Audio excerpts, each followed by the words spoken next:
नमस्कार शेतकरी बंधूंनो, आज आपण धारूर तालुक्यातील कन्नापूर या गावात आलेलो आहोत.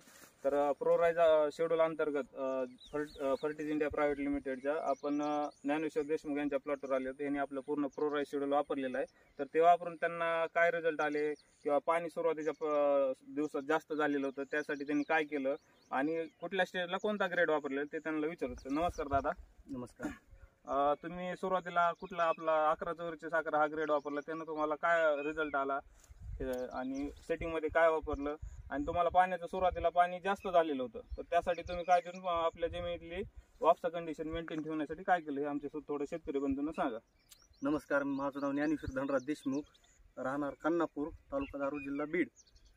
तर सुरुवातीच्या अवस्थेत माझ्या प्लॉटला पाणी रोपाला जास्त झालं आणि पिवळे पडू लागले. त्याच्यानंतर मी इनफॅक्ट आपलं नागार्जुना कंपनीचं वापरलं. तर त्याच्यानंतर मी 27-14-08 हे खत वापरलं सुरुवातीच्या काळात. त्याच्यानंतर 11-44-11 फुटव्यासाठी वापरलं. तर मला भरपूर असा फुटवा भेटला आणि फळफांद्याची संख्या वाढली. त्याच्यानंतर मी 15-15-30 झॉटल कंपनीचा वापरला.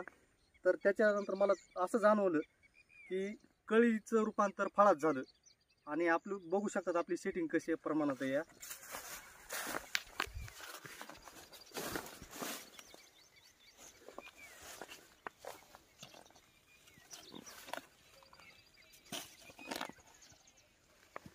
आणि आता साईज साठी कोणता ग्रेड वापरणार आहोत?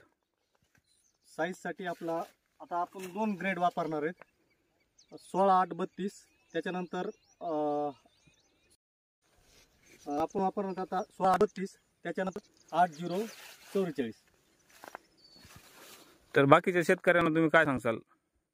माझं असं मत आहे की शेड्यूल प्रमाणे झॉटल कंपनीचे जे ब्रँड खात आहेत हेच वापरावेत, कारण रेग्युलर खातात आणि ह्याच्यात मला भरपूर बदल जाणवला. गेल्या वर्षी माझे असं प्रमाण शेतीमध्ये बी नव्हतं आणि फळाची गिरणारी बघू शकता तुम्ही कशी या.